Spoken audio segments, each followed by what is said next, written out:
시편 60편 강해입니다. 이 시편은 나라 전체가 큰 어려움에 빠져 있던 상황에서 쓴 시일 것입니다. 아마도 시편 기록자가 전쟁에서 패하고 큰 수치를 당한 상황일 것입니다. 이 시편은 먼저 중대한 국가의 위기 속에서 하나님께 간절히 도움을 구하는 기도로 시작을 합니다. 이어서 하나님의 약속에 근거해서 간절히 기도하는 내용이 따라 나옵니다. 이렇게 기도하지만 현실은 아직도 비참한 상황입니다. 그런 비참한 상황 속에서 구원해달라는 기도를 드리고 있습니다. 오늘 말씀 1절과 10절을 앞뒤에서 감싸고 있는 말은 버림을 받았다는 말입니다. 1절에서도 버림을 받았다, 버렸다는 말이고요. 10절에서도 역시 버림을 받았다는 말입니다. 시편 기록자는 하나님께 버림을 받은 것 같은 좌절감 속에서 기도하고 있습니다. 그렇다면 하나님이 아무런 응답도 없다는 얘기입니다. 그런데도 기도하고 찬양하고 있다는 뜻입니다. 우리도 먼저 삶을 돌아봐야 합니다. 만약 하나님이 도움이 없다면 우리도 버림받은 개와 같은 신세라는 것을 깨달아야 됩니다. 우리도 시편 기록자처럼 절박한 상황 속에서 하나님만 바라보고 간절히 부르짖어야 합니다. 오늘 말씀 통해서 우리도 어떻게 하면 이 비참한 현실 속에서 하나님만 전적으로 바라보며 의지하고 살 수 있을지 알아보도록 하겠습니다. 먼저 1절부터 7절에 보면 도움을 구하는 기도가 나옵니다. 60편에 나타난 상황은 하나님의 진노하심입니다. 1절에서 먼저 하나님이 내버리셨다고 했는데 내버렸다는 다음에는 내버리셨을 뿐 아니라 흩으셨다고 했습니다. 담이나 건물 같은 것을 무너뜨린다는 뜻인데요. 하나님의 백성들을 통째로 내버린 다음에 모여 있을 거 아닙니까? 그러면 그들을 한번 탁 쳐서 다 부서뜨렸다는 겁니다. 어떻게 합니까? 몽땅 흩어지겠죠. 모여 있을 때는 힘이 있지만 군대가 흩어지면 그건 아무것도 아닌 것입니다. 그래서 그 다음에 마지막으로는 그렇게 흩으신 다음에 노하셨다는 겁니다. 노하셨다는 말은 내리쳐서 분노로 인해서 그 박살내고도 씩씩거리면서 코에서 옛날 증기기관차처럼 콧김을 내뿜는 모습입니다. 내리치시고 박살낸 다음에도 분이 풀리지 않아서 계속해서 씩씩거리고 계셨다는 겁니다. 그런데 이제 그 분노를 거두어 주시고 회복시켜 달라는 것입니다. 하나님의 진노함을 하심을 거두게 하고 치료약을 주셔서 박살이 난 백성들을 다시 회복시키실 수 있는 분은 하나님뿐입니다. 그래서 2절에서 주님께서 땅을 흔드시고 갈라지게 하신다고 했는데 이거는 실제로 지진이 아니라 대적들의 침입을 말하는 것입니다. 대적들이 많이 쳐들어오는 것을 뭐라고 합니까? 땅이 진동한다 이렇게 표현을 많이 하죠. 큰 군대가 멀리서 몰려오면 땅이 흔들린다 이렇게 말하는 것처럼 표현한 것입니다. 그렇게 요란하다는 것입니다.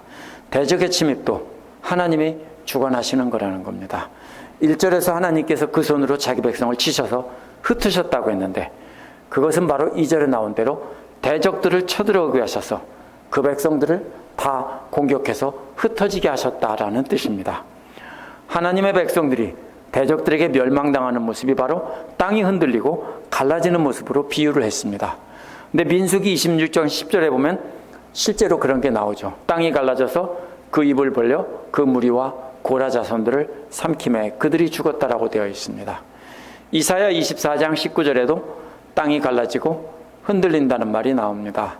대적들이 쳐들어와서 백성들을 한꺼번에 갑자기 죽게 하는 것이 바로 땅이 흔들리고 갈라져서 한꺼번에 삼킨 것과도 같은 것입니다. 그렇게 많이 한꺼번에 죽었다는 뜻입니다. 그런데 이것은 분명히 하나님의 심판이라는 것입니다. 그런데 시편 기록자는 이제 갈라진 땅의 틈을 메꿔주셔서 더 이상 요동치 않게 해달라고 간구합니다. 땅이 벌어졌는데 다시 합쳐지게 해서 이제 더 이상 빠져 죽지 않게 해달라는 것입니다. 하나님의 진노하심을 사람의 힘으로 막을 수 없습니다. 그것을 다시 회복시키실 수 있는 분은 하나님뿐입니다. 그래서 하나님이 진노를 푸셔야 회복이 되는 것입니다. 3절에서 하나님의 백성들이 공격을 당해 비틀거리고 쓰러지는 모습을 포도주에 취한 사람으로 비유했습니다.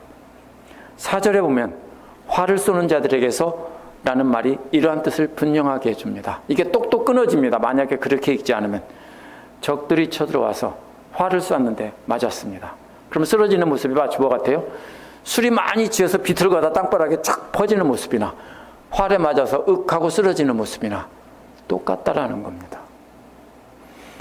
사실은 포도주에 취해서 쓰러지는 게 아니라 적의 화살에 맞아서 비틀거리다가 쓰러져 죽어가는 모습입니다.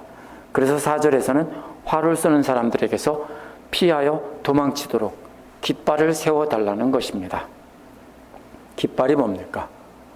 어느 지역을 점령하면 제일 먼저 점령한 지역의 깃발을 내리고 자신들의 깃발을 올리는 법입니다. 예레미야 4장 5절 6절에 보면 견고한 성으로 들어가게 하여라. 시온으로 가는 길에 깃발을 세우며 지체하지 말고 대피하여라 라고 했습니다. 하나님이 굳건한 성이 되어주시고 깃발을 높이 세워주셨습니다. 그러면 그 성은 누구의 성입니까? 하나님의 성입니다. 그러면 그 깃발이 세워져 있는 한 그 성으로 피하면 안전하다는 것입니다. 살 수 있다는 겁니다. 깃발 자체가 화살을 막아주는 게 아닙니다.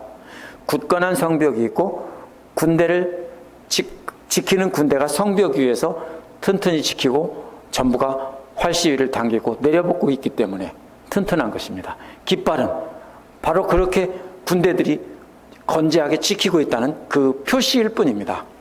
성벽이 무너지고 나면 그 깃발은 내려지는 겁니다. 마치 6.25 사변 때 서울이 인민군에 점령됐을 때 중앙청에 걸려있던 태극기가 내려지고 인공기가 걸렸습니다. 적이 쳐들어와서 예루살렘 성이 함락되고 깃발은 내려졌습니다. 그 소리입니다. 적이 비오도 쏘는 화살을 피할 수가 없어서 하나님의 백성들이 모두 포도주를 취한 사람처럼 다 여기저기서 픽픽 쓰러집니다. 그런데 하나님께서 이제 깃발을 세워주셔서 그리로 피하게 해달라는 것입니다. 다시금 예루살렘 성벽을 세워주시고 거기에 깃발을 세워주셔서 하나님을 경외하는 사람들이 그리로 달려가 그곳에서 피할 수 있게 해달라는 기도입니다. 5절에서 오른손을 내밀어 달라는 것은 하나님의 구원을 기다린다는 뜻입니다. 깃발이 세워진 것을 봤는데도 죄송하지만 거기까지 못 가겠습니다. 이런 말입니다. 왜요? 화살이 비오듯 쏟아지는데 이미 화살을 맞았고요. 거기까지 하나님 걸어갈 수가 없습니다. 그러니까 하나님께서 조금 데리러 와 주시면 안 되겠습니까? 그 소리입니다. 그래서 하나님께서 오른손으로 시편 기록자를 번쩍 들어서 깃발이 있는 안전한 곳으로 주님의 성으로 옮겨달라는 것입니다. 시편 기록자는 자신을 주님의 사랑하는 자라고 표현합니다. 주님께서 자신을 사랑하기에 사랑하는 아들을 위험한 곳에서 건져내듯 그렇게 자신을 번쩍 들어 건져달라는 것입니다. 집사님들도 그렇게 말씀하셔야 됩니다. 저 주님을 사랑하는 자입니다. 주님께서 사랑하시는 자. 주님을 사랑하는 자가 아니라 저요 주님의 딸이잖아요. 주님의 아들이잖아요. 제가 지금 이렇게 힘든데 주님 저를 건져주세요. 제가 주님께 나갈 수가 없어요. 너무 힘들었어요. 그러니까 주님께서 오셔서 번쩍 들어서 주님의 성에 주님의 품에 이렇게 옮겨놔 주세요. 이런 말입니다. 얼마나 힘들면 이렇게 기도하겠습니까? 6절부터 8절은 하나님의 약속의 근거에서 간구하는 기도입니다. 세겜을 나누고 숫곳을 측량하겠다는 말이 창세기 33장 17절 18절에 나옵니다. 이곳은 다윗 시대의 이스라엘의 요단 계곡의 중간쯤 되는 부분입니다. 이게 무슨 모습이냐면요. 전쟁에서 승리하고 나면은 공을 나눠야 되죠. 함께 싸운 수고한 부하들에게 상을 줘야 될 거 아닙니까? 그럼 뭘 나눠줍니까? 점령한 땅을 나눠주는 것입니다. 그러니까 땅을 나눠주려면 측량을 해야 될 거 아니에요. 공평하게 나누려면. 그래서 하나님께서 세겜을 나누고 숫곳을 측량하겠다는 것입니다. 하나님께서 하나님의 자녀들에게 땅을 나눠주려고 점령한 땅을 측량하시는 모습입니다. 길르앗과 므낫세, 에브라임은 이스라엘의 북쪽 지역입니다. 그렇기 때문에 하나님 머리에 쓰는 투구라고 표현한 것입니다. 하나님의 투구에 해당되는 머리에 해당되는 땅을 측량해서 나누어 주셨다는 겁니다. 유다와 모압과 에돔 블레셋은 전부 남쪽 지역입니다. 유다는 그래서 하나님의 통치 지팡이라고 했습니다. 지팡이가 어떻게 됩니까? 몸 위에 있지 않죠? 항상 아래에 있죠. 그래서 남쪽에 있습니다. 유다에는 예루살렘 성전이 있기 때문에 그렇게 하나님께서 성전에서 다스리시기 때문에 통치 지팡이라고 표현했습니다. 그러나 남동쪽에 있는 모압은 세숫대야로 삼는다고요. 여기는 이스라엘 땅이 아니에요. 그럼 어떻게 해요? 지금은 집안에서 씻지만 옛날에는 바깥에서 씻었어요. 그죠? 마당에다 장독대에다 우리는 그렇게 했습니다. 물 데워서 겨울에 떠놓고 장독대에다 놓고서 세수를 하면 김이 모락모락 납니다. 그리고 수건으로 닦고 집으로 들어갔습니다. 그러면 세수대 하면 뭐예요? 얼굴 씻고 발 씻고 집에 들어갈 때 씻는 곳입니다. 또 에돔에는 신을 벗어 던져놓는다고 했습니다. 어디로요? 안으로 들어갈 때, 거룩한 곳에 들어갈 때 신을 벗죠? 그럼 신을 벗어서 밖에다 던져놓고 들어간다고요. 전부 하나님의 통치 영역입니다. 하나님이 다 지배하고 다 다스리신다는 겁니다. 서쪽 해안가에 있는 블레셋은 격파하고 승전가를 부르겠다고 하신 것을 기억해달라는 겁니다. 이게 실제로 이루어진 일이 아니라 하나님께서 그렇게 하겠다고 약속하셨으니까 그 약속 지금 이루어 주세요. 근데 지금 상황은요, 다 죽게 생겼고 이미 화살에 맞았고 움직일 힘도 없는 그런 상황에서, 절망적인 상황에서 그 약속 어서 이루어 주세요 라고 말하는 겁니다. 여기에 나타난 여호와의 모습은 전사의 모습입니다. 통치지팡이란 왕이나 장군의 지휘봉을 뜻합니다. 적군에게 공격을 당해서 스스로 피할 힘도 없는 상황에서 여호와께 구해달라고 기도한 뒤 한 걸음 더 나가서 땅을 측량해서 나눠주신다고 했잖아요. 그거 지금 빨리 해주세요. 그러면 당장 승리하게 해달라는 뜻입니다. 여호와께서 이스라엘 백성과 함께 하셔서 가나안 땅을 정복하시고 그 땅을 나눠주신 것처럼 그 약속을 지켜달라는 것입니다. 우리도 위기에서 구해달라고 기도하고 멈추면 안 됩니다. 더 나아가서 하나님의 약속을 바라봐야 합니다. 우리를 대신해서 싸워주시고 전사이신 왕께 약속하신 것을 달라고 해야 됩니다. 그분이 우리를 반드시 보호해 주시고 땅을 차지하게 해주신다고 약속하신 것에 근거해서 기도해야 됩니다. 하나님께서 우리를 이 땅에서 보호하시고 이 땅에서 하나님 나라를 이루게 하신다고 약속을 해주셨습니다. 믿는 자녀를 축복해 주신다고 하셨사오니 그 약속 지켜주세요 라고 하면서 간구해야 합니다. 9절에서 10절은 과거의 약속과 비교되는 비참한 현실입니다. 기도는 이렇게 했는데 그렇게 됐다고 하면 얼마나 좋겠습니까? 그런데 시편 기록자는 그렇게 됐다는 얘기가 아닙니다.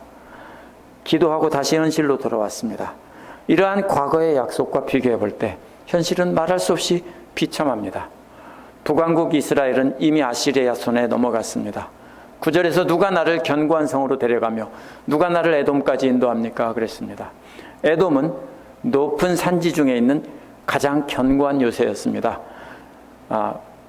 이거는 두 가지로 해석할 수 있습니다. 하나는 예루살렘이 멸망했기 때문에 이제 피해갈 곳은 에돔밖에 없다라고 해석할 수 있습니다. 그곳만이 견고한 요새이기 때문입니다. 그래서 고고학적인 발굴에 따르면 그 지역 인근에서 가장 튼튼한 성벽을 세운 곳이 에돔의 보스라에 있었다고 합니다. 그리고 그 지역에 큰 성벽이 있으면 뭐가 많이 사냐면 사람이 가장 많이 사는 곳이었다고 합니다. 이제 피할 곳은 그 유명한 요새가 있는 튼튼한 성읍 에돔의 도시 보스라밖에 없습니다. 그 소리입니다. 또 다른 해석은 이렇게 해석할 수 있습니다. 과거 다윗 시대 함께 하셔서 견고한 요새였던 에돔을 격파했던 그 경험을 되새기는 것일 수 있습니다. 그렇다면 이처럼 비참한 현실을 승리로 바꿔줄 분은 하나님이라는 뜻입니다. 어쨌든 에돔으로 피하게 해달라고 하든지 아니면 그렇게 격파하고 구해달라는 건지 결국은 뜻은 같습니다. 10절에서 하나님이 시편 기록자를 내버렸다고 말합니다. 1절에서도 내버렸다고 했는데 10절에서도 또 내버렸다고 합니다. 그냥 내버려 두고 그냥 가실 겁니까? 이 소리예요. 이렇게 우리 군대들 다 화살 맞아 죽고 있는데 그냥 내버려 두고 가실 겁니까? 우리도 하나님이 함께하지 않으면 고아와 같고 길에 버려진 강아지와도 같은 신세입니다. 6년 전에 제가 이영순 권사님 댁에 갔는데 이영순 권사님이 그러셨어요. 누군가가 권사님 댁 앞에 개 한 마리를 버리고 갔다고 하셨어요. 근데 그 개가 하루 종일 권사님 댁에 앉아서 지나가는 차만 지나가면 짖어가면서 그것을 쳐다보고 있었다라고 했습니다. 그 개는 뭐예요? 주인이 버린 줄 몰라요. 주인이 귀찮아서 한적한 곳에 그냥 내려놓고 가버렸는데 차만 오면 주인이 올 줄 알고 그걸 쳐다보고 왕왕거리고 짖고 하루 종일 서 있었다고 했습니다. 지금 1절에서 하나님께서 버리셨다고 했고 10절에서도 정말 버렸냐고 묻는데 주인이 다시 돌아와서 자기를 태우고 있던 집으로 돌아갈 것처럼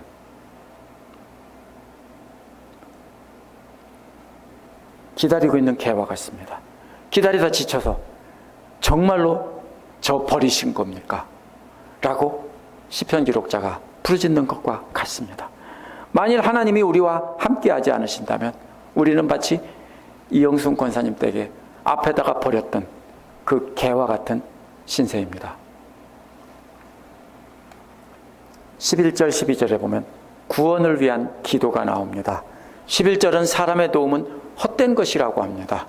오직 하나님의 간섭하심이 있어야만 문제가 해결된다는 것입니다.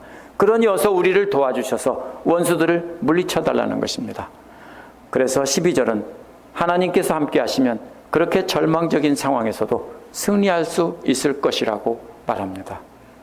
하나님이 함께 하시면 그렇게 절망적인 상황에서 원수들을 짓밟을 수 있을 거라는 겁니다. 그가 원수들을 짓밟을 수 있다는 말은 이런 말입니다. 야생 황소가 대적들을 밀어붙이고 뿔로 들이받는 모습입니다. 하나님이 함께 하시면 자신들은 황소처럼 대적들을 밀어붙이고 뿔로 들이받아버릴 수 있다는 겁니다. 그러나 명심할 것은 자신들이 하는 게 아니라 자신들과 함께 하신 하나님의 이름으로 받아버리는 것이라는 뜻입니다. 참 힘든 그런 상황입니다. 지금 이 시편을 읽으면 눈물 날 정도로 정말로 처절한 힘든 상황입니다. 응답이 됐냐고요? 아무것도 응답된 게 없습니다.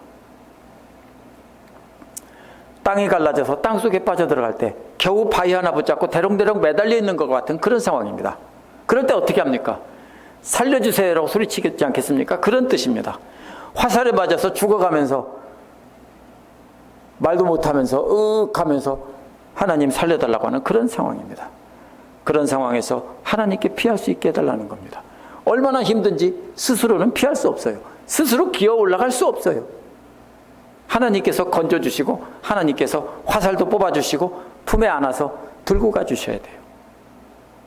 우리도 이와 같이 어려운 상황이 있다면 지금 우리도 역시 하나님만이 소망이라며 하나님께 피할 수 있게 해달라고 해야 됩니다.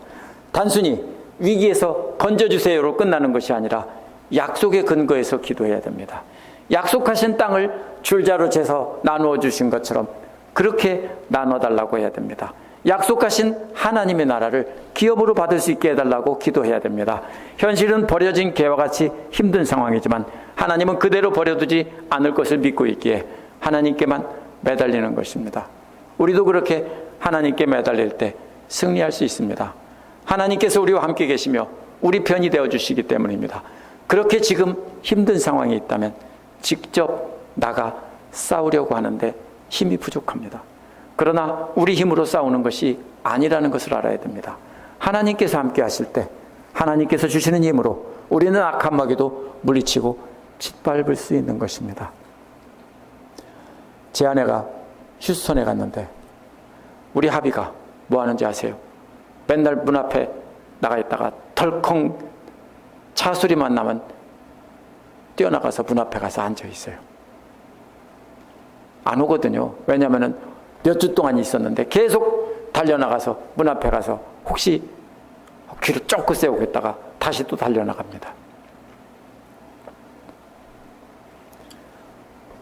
우리가 그렇게 하나님께 매달리고 하나님을 바라볼 때 하나님께서 우리와 함께 하시고 우리 편이 되어주시는 겁니다.